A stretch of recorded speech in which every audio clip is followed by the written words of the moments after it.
นี่สองโอ้ตัวนี้นี่สำคัญสุดได้บ่เชียงอยากให้มีตั้งนานแล้วตัวนี้นี่โดยตัวนี้อยากให้มีตั้งนานแล้วเป็นยังจะว่าอยากให้มีมันเป็นตัวที่ครอบ เนาะก็คือให้มันเป็นสี่เหลี่ยมเนาะกุดเสาเป็นสี่เหลี่ยมกุดตัวนี้ลงประมาณจัก30 เซนเจ็บคักเลยดินไปใช่นี่โดย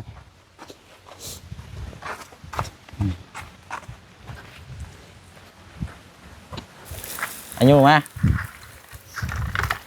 หยุดบัดนี้หยุดก่อน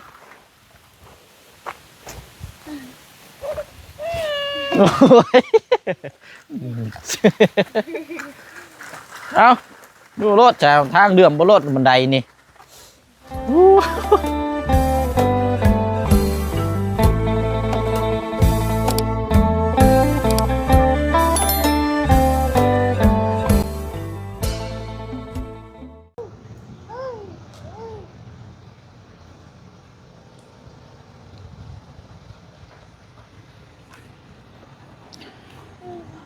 โอ้มากินข้าวคำใหญ่แท้บ่โธ่มั่มไม่ล้อนี่เนาะขี้ลือยังบ่พอกินข้าวกับคำใหญ่บาดนี้เนาะกินข้าวเก่งพี่น้องเนาะพอจังหวัดตูรถตุ้ยสมักเลยค่อยเคี้ยวเอากำลังกินข้าวกินน้ำอยู่เนาะป้อนข้าวลูกทางน้องหังกับพี่น้องเนาะ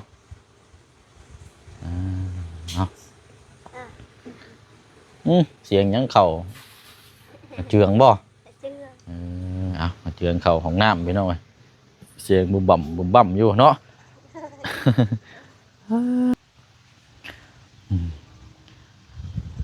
กลับเข้ามาอีกนี่ได้พี่น้องเนาะหลังจากเมื่อวานนี้ก็ได้มอบกล้องปริศนาแล้วก็พูดคุยเรื่องราวแจ้งข่าวดีน้ำกันเนาะกับหลายสิ่งหลายอย่างพี่น้องเนาะก็ยังติดตามเบิ่งน้ำกันอีกเนาะเพราะว่าเป็นอีกเคสหนึ่งนี่กับทางพี่น้อง FC เฮาให้ความสนใจและก็ยังรอรุ่นรอส้มติดตามเบิ่งทางน้องเพิ่นตลอดไปนะพี่น้องเนาะเบิ่งน้ำกันทุกครั้งเนาะว่าหลายคู่หลายคนก็เข้ามาก็โอ้ยถือว่าเป็นคลิปที่รอรุ่นรอส้มและก็อยากถาเบิ่งเนาะก็นี่แหละพี่น้องเนาะมาเมื่อนี้ก็จะมานำเสนอแล้วก็มาพูดมาคุยกับพี่กับน้องก่อนเนาะว่าพี่น้องเห็นดีนำบ่พี่น้องเนาะแล้วก็ว่าพี่น้องเห็นดีนำหรือว่าบ่เห็นดีจังใดก็จังว่ากันคลิปหน้าถัดไปเนาะพี่น้องเนาะ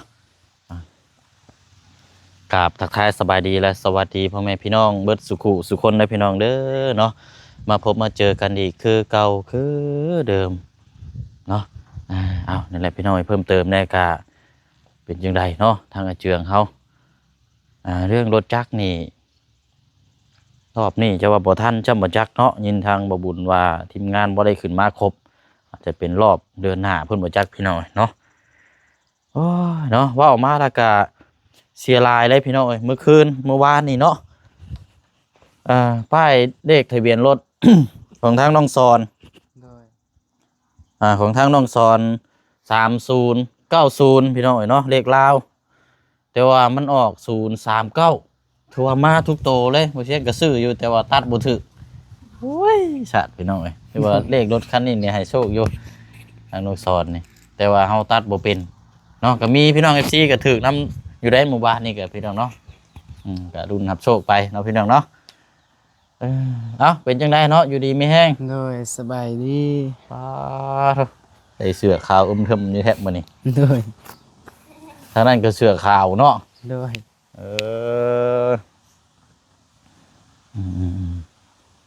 เนาะเดี๋ยวดีแล้วเนาะไปเชียงกันมากล้องก่อนเดี๋ยวพอดีแล้วใส่อยู่พอดีเลยเนาะโดยเดี๋ยวสิพูดคุยแล้วก็ถามทั้งพี่น้องน้ำกันเลยเนาะทั้งยอดสมทบรถจักรนี่ครบแล้วเนาะครบแล้วเพราะว่าถามทีมงานเลยครบเลยแต่ว่าในยอดสมทบทางรถจักรนี่จะบ่ได้มีส่วนร่วมนำแต่ว่าจะมีแต่แสดงความยินดีนำเนาะแต่ว่าเงินที่แจ้งเมื่อวานนี่4 ล้านกีบเนาะ โดย ที่ทางเอื้อยเพิ่นสิสดซอยตอนที่แรกว่าสิมาสมทบซอยรถรถจักรนี่แหละแต่ว่ารถจักรนี่มันครบแล้วนะ โดย งบประมาณที่เพิ่นพูดคุยนํกันทีมงานก็เลยสิมาถามทั้งเจ้าน้ำแน่แล้วก็ทั้งพี่น้อง FC นํเนาะคลิปนี้ก็ว่าเฮาเฮ็ดหยังเฮาต้องถามกันก่อน โดย ถึงเธอลงมือไปปั๊บถึงว่าเป็นหยังมาบัดบ่ปรึกษากันเนาะมันก็บ่คักปานใดก็เลยอย่าปรึกษาทางผู้เพิ่นเบิ่งผู้เพิ่นแยง โดย เนาะแต่ว่าทางผู้ที่ที่เพิ่นสิซ้อๆนี่เพิ่นว่าเฮ็ดจังไดก็ได้แล้วแต่น้องเสียงสิจัดการบริหารแต่ว่าขอให้เป็นเคสของทางน้องอันเจือง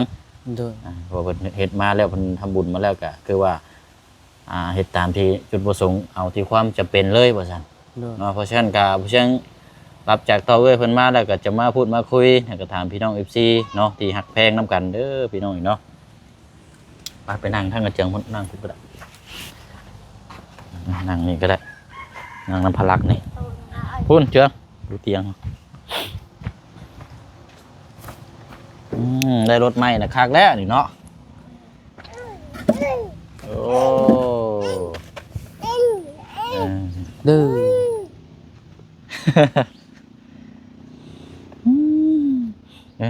เอาโอเคเลยเสร็จเนาะตามนั้นแหละบานิกาเงินจำนวนนี่นะ ประมาณอันไหน เอาลงนี่ก็ให้คือเก่าขนาด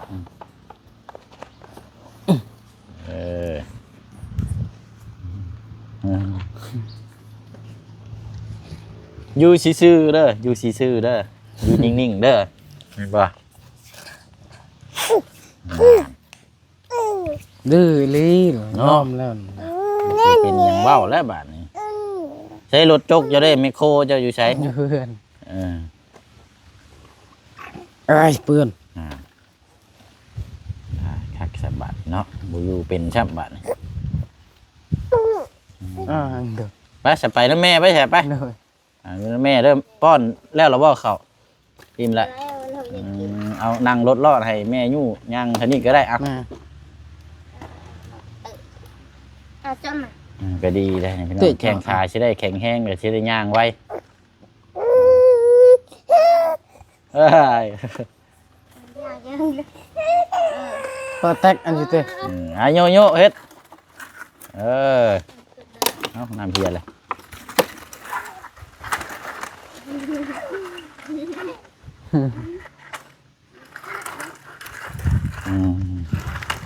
โอ้ระวังเลยเนาะยู่กับพื้นบ่สม่ำเสมอครับ โดย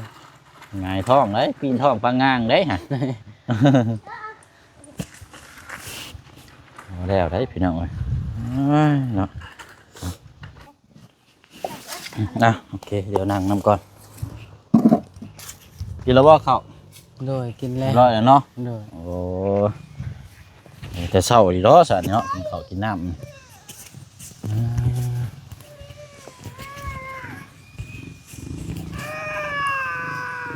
แม่ไม่ยังบัดนี่ ให้เขายุ่ง อยากให้ยู่ โดย เอาละลิ้นน้ำลูกก่อนเนาะไปสาพี่น้องเนาะเดี๋ยวมาทำน้ำกันก้อนบัดนี้เนาะงบจำนวนนี่มีอยู่2อย่าง โดย อีบุเชียงอยากให้พี่น้องFCแล้วก็พิจารณาเบิ่งน้ำกันหนึ่ง โดย ถ้าว่าสิเทพื้นนี่งบนี่จังไดก็ย่านบ่พอสิล้านนี่บ่พอหรอก โดย เพอเฮซ้ายนี่มันต้องมาเพิ่มอีก โดย เนาะตัวนี้นี่ยันบ่พอพี่น้องว่ายันบ่ข้างคาสร้างอีกเดี๋ยวบัดนี้2โอ้ตัวนี้นี่สำคัญสุดได้บ่เชียงอยากให้มีตั้งนานแล้วตัวนี้นี่ โดย ตัวนี้อยากให้มีตั้งนานแล้วเป็นหยังจะว่าอยากให้มี มันเป็นตัวที่ครอบ เนาะก็คือหัวอ้อมเฮือนนี่แหละ โดย หัวอ้อมเฮือนนี่เจ้าเห็นดีนำอยู่บ่หัว โดยเห็นได้นะ แต่สำหรับทางโมเชียงนี่จะบอกได้ว่าปลอดภัยนะ โดย ถ้าเฮาใส่เฮามีหัวเลยเนี่ยเฮามีแค่ประตูทั้งนี้ปิดกั้น โดย แต่บัดนี้เครื่องของเรือนซ่านเฮาก็สิปกติเนาะ โดย ก็บ่ระแวง แล้วหนึงมาก็จังเทื่อได้รถจักรยานพาหนะบางที่ก็จอดไว้ตรงตารางเนี่ยว่ามันก็อยู่นอกแน่เนาะ โดย อันตรายอยู่ได้พี่น้อยเนาะแล้วก็ถ้าว่ามีหัวอ้อมแล้วก็สามารถปิดประตูได้ทั้งในพี่ก็สบายเนาะ โดย สามารถดื้อได้นะพี่น้องหัวก็สิใช้หัวแบบตะนางตะไคร่ แบบดึงเอานี่นะ เพราะว่างบตัวนี้นี่สิบ่บานปลายเพราะปานใดนะพี่น้องเพราะว่าเฮกับทรายเฮานี่มันมีครบเลย โดย แค่ว่าเอามาเพิ่มปูนแค่บ่กี่ลูกเองเนาะ โดย มาประพังใส่อันเสาปูนนะพี่น้องแล้วก็แม่นว่าสบายแล้วบัดนี้มีแต่ว่าทางสร้างเนาะเจอเฮ็ดเป็นอยู่บ่ขุดหลักพัง เป็นอยู่ หมายว่าพังลงประมาณจัก30 เซน โดย ขุดแล้ว ว่าแล้วเอาเรื่องเอาดิ่งเสือกอันนี้ โดย เอาดิ่งเสือกนั่นก็ได้อยู่เอาห้องละ2 เมตรขุดประมาณนี่ประมาณให้มันเป็นสี่เหลี่ยมเนาะ โดย ขุดเสานี่เป็นสี่เหลี่ยมขุดตัวนี้ลงประมาณจัก30 เซน โดย เอาเสียนเสาก้ามมันได้รับกันเบิดแล้วก็เอาเสามาตั้งแล้วก็เอาปูนเท โด ตั้ ย งเรียงเลยป่ะ โดย แล้วก็มันจะมีหยังก็เป็นห้องอันวัดน้ำเนาะวัดความเที่ยงอะนะ โดย วัดความเที่ยงอันน่ะทางอันแบบทางลุงเจ้าหรือว่าพี่น้องที่ว่าผู้เพิ่นเคยเฮ็ดปูนอยู่แถวนี้มีอยู่บ่ บ่มีไผ มีคนเฮ็ดเป็นอยู่บ่อย่างว่านั่นก็จ้างเราจักพอได้มาเบิ่งมาแย่งน้ำกันนะจักคนหนึ่งก็ได้ก็เฮ็ดกับเวียกกับเจ้า2 คนนะเอาบ่ต้องจ้างสร้างสิได้เราหาเบิ่งตลาดเด้อ โดย ว่าผู้ที่เพิ่นว่ามีประสบการณ์เกี่ยวกับผังหลังหัวไว้ให้มันตรงมันงามได้ก็สิเบิ่งน้ำกันนั่นแหละอันนี้คืออย่างให้เฮ็ดเองนะ โดย แต่ว่าเฮาเว้าเรื่องจ้างสร้างนี่มันก็ได้อยู่แล้วเนาะแต่ว่าเรื่องงบกำหนึ่งมากอะเรื่องหัวนี่อ้ายว่าโอเคอยู่ดอกเนาะขนาดผู้หญิงเพิ่นก็ยังเฮ็ดได้นะ โดย ผู้หญิงอยู่บ้านเพิ่นทางง่ายเพิ่นก็ยังเฮ็ดได้นะ โดย เฮาพังลักนี่ขุดแรกก่อนปุ๊บนี่แล้วก็เฮาถึงไปอีก2 เมตรแล้วก็ โดย เฮาวัดตอกลักไว้แล้วก็เฮาก็ขุดมื้อนี้นะ โดย ขุดไว้เรียงไล่ไปอ้อมไปพุ่นละ โดย แล้วก็จังว่ากันบัดนี้เสานี่ก็สิใช้จักต้นแล้วพี่น้องห้องละ2 เมตรประตูทางเข้านี่เอาไว้จัก4 เมตรซะเนาะ โดย มันกว้างในจังน้อย แล้วก็ลบออกไป ประมาณอะไรพี่น้องเดี๋ยวไล่มึงก่อนเพราะว่า6เนาะ โดย 16บ่16คูณเท่าไหร่ก็12นะเนาะ โดย 12คูณ16เนาะ โดย 12คูณ16พี่น้องลบ4ลบออก4 เมตรแต่มันสีใส่อยู่มันจากต้นนะเดี๋ยวไล่มึงก่อนพี่น้องเนาะยังบ่ทันได้ไล่มึงอยู่เอาอันนี้ก็มาพูดมาคุยน้ำกันเรื่องถ้าว่าพี่น้อง FC เห็นดีนำก็สิได้เอาตัวนี้เนาะ โดย เพราะว่าเรื่องทางเทพืชนี่ก็อยากเทนั่นอยู่แต่ว่าหากมันงบมันจะสูงในได้ตัวนี้นี่ โดย ว่าปูนนี่ก็นักเติบอยู่ได้เรื่องหัวนี่ก็ใส่ละหัวก็สิประมาณงบนี่ก็จะพออยู่แล้วพี่น้องแล้วก็เหลือจากอันนั่นก็ซื้อปูนเนาะ โดย ก็สร้างตัวเรื่องตะนายตะข้างนี่มันแม่นก็ตะนางเนาะพี่น้องเนาะ โดย ตัวนี้ก็ถ้าบ่มีเพียงพอก็ยังว่ากันมันมีเราหัวตั้งอ้อมเลยเนาะ โดย เรานำมาจับมาใช้บ่หรือว่านี่แหละแต่ว่า สำคัญก็คืออันตะไคร้นั่นแหละพี่น้องมันยังปลอดภัยเลยก็ถือว่าโอเคแล้วบัดนี้เนาะมีแต่เจ้าลองคนกลัวเบิ่งตัวนี้เบิ่งเด้อ โดย ยายจะมาเอาคำตอบอีกทีนึง โดย ทางศึกษาแล้วก็เฮ็ดเองนำได้อีดอก โดย เรื่องพังลังหัวนี่ได้อีดอกผสมปูนผสมหยังก็เฮาเคยเฮ็ดอยู่ โดย น้ำในก็มีครบเบิดเลยยากหรอก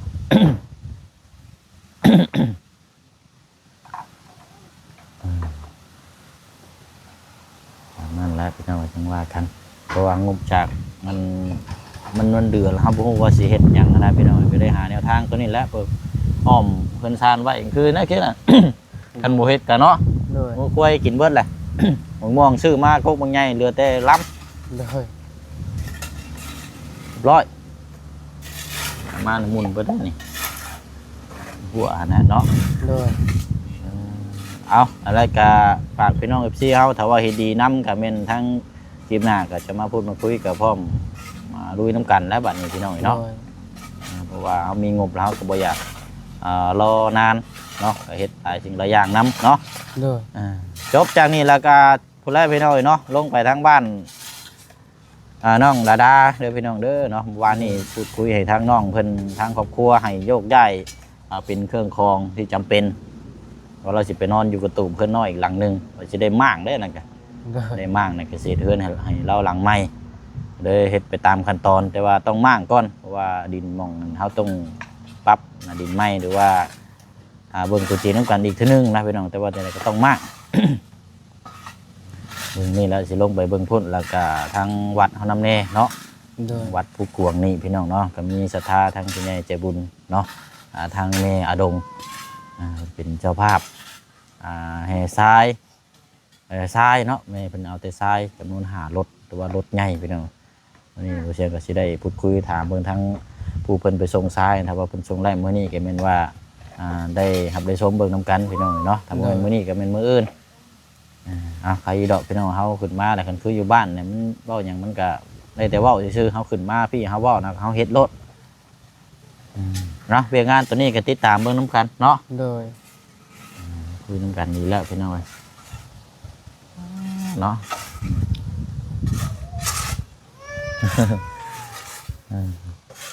ไปซะเนาะเดี๋ยวเบิ่งก่อนพี่น้อง โดย โอ้เนี่ยคือให้เก่งแท้นะบ่หึ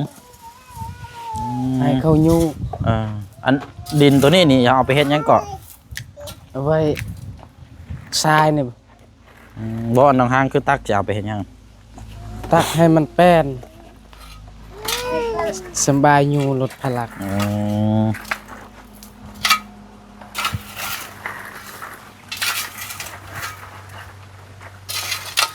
เวลายุ่งเนาะ โดย ตักแล้วก็เอาไปพุ่นแล้วหมองมันโกนเนาะ โดย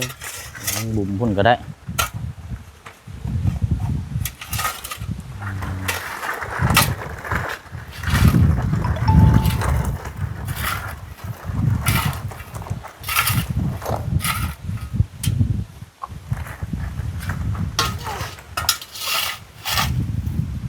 โอ้คนในปุ่งไอ้บ่อยู่ซื่อๆเนาะ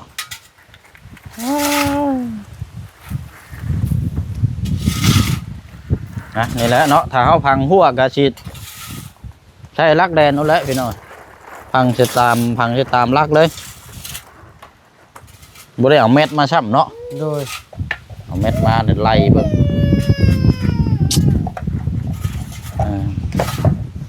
พังลักมานี่แหละดึงไว้พุ่นมันครบขวดพุ่นแล้ว มันกรูดอัน มันสิยากตรงตะบุมนี่แหละนี่พี่น้องเนาะลักมันสิ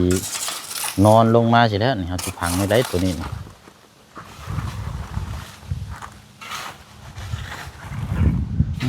เห็นได้เนาะโอ้พอดีแล้วเอาตัวนี้ไปทมมันเลยน้องห้างเจ้าดินนี่ไปทมท่อเด้มันชุบ มันต้องตั้งท่ออ่ะ มันชุบพอดีเลยนะพอดีแล้ว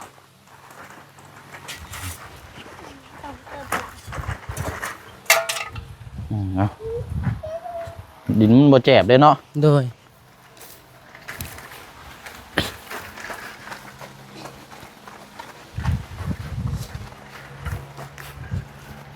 ฮะ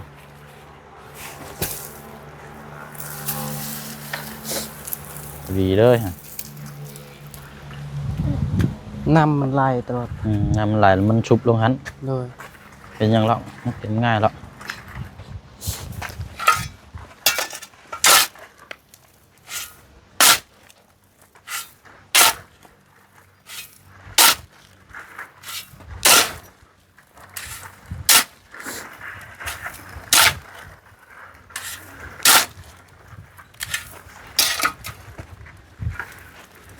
เจ็บคักเลยดินไปใช่นี่ โดย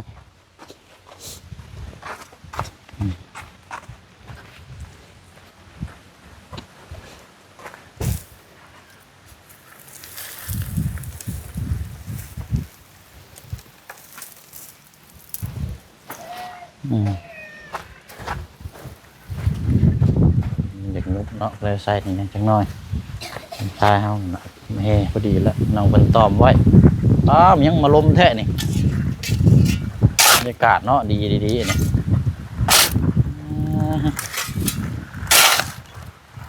ไล่ล่อยู่รถจอดที่ชื่อก็ให้รถอันนี้เนาะ โดย โอ้ยอย่างให้ยู่ตลอดตายแล้วคนยู่เนาะมันแล้วตัวนั่งอยู่ หลัก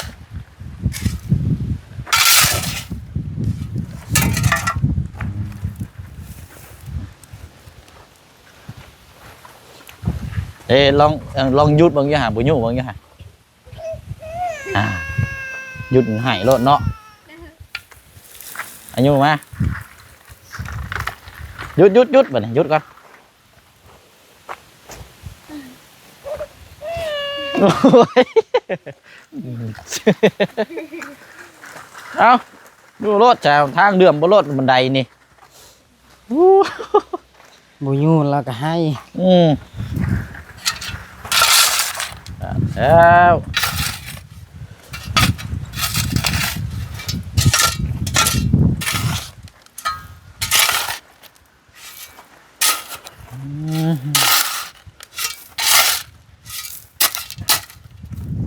ตัวกล้วยนี่ก็ป่งตลอดอันนี้เนาะ โดย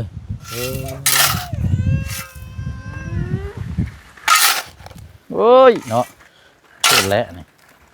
เท่าไรก่อนล่ออันนี้ซื้อนะเจ้า ซีแชน ซูชิเชนมันบอกนี่ โดยมันมีเพลงนำ มันมีเพลงน ทุกชนิดเลยเพลง ำห่วยสร้างว่าแท้พอดได้บ่ โดย โอ้400,000พอดี โดย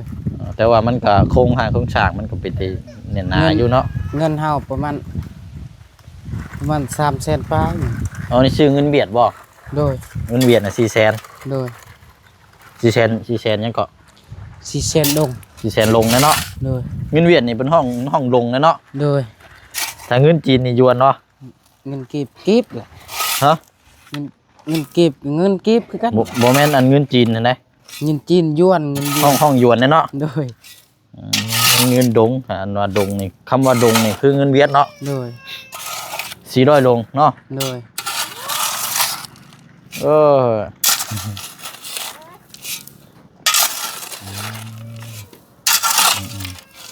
อย่าไปทางชวนรถยังบ่แล้ว อันนี้จะมาหรอบ่ ยังเขายังไปควันไม้อีกเฮ็ดไม้อีกโอ้ยจนเมื่อย เนาะเอาเฮ็ดไปตั้งรถจ้างเขายังมาทันได้อยู่รถกันเนาะ โดย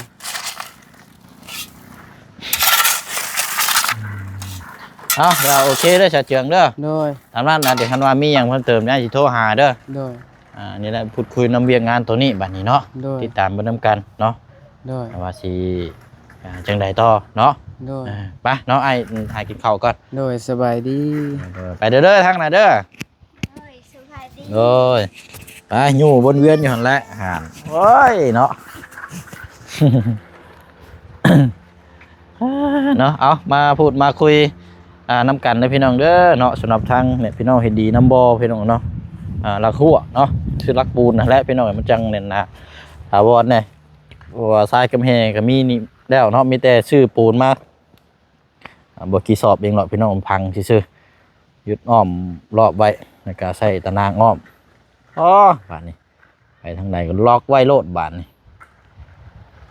เอาแล้วพี่น้องเนาะพี่น้องเห็นดีน้ำกาจังคลิปหน้าหรือว่าจังมาพูดมาคุยน้ำกันเนาะพี่น้องเนาะไปเนาะลาพี่แล้วน้องไปก่อนบ๊ายบายเด้อพี่น้องเด้อเนาะหากินข้าวกินน้ำก่อนเนาะสบายดี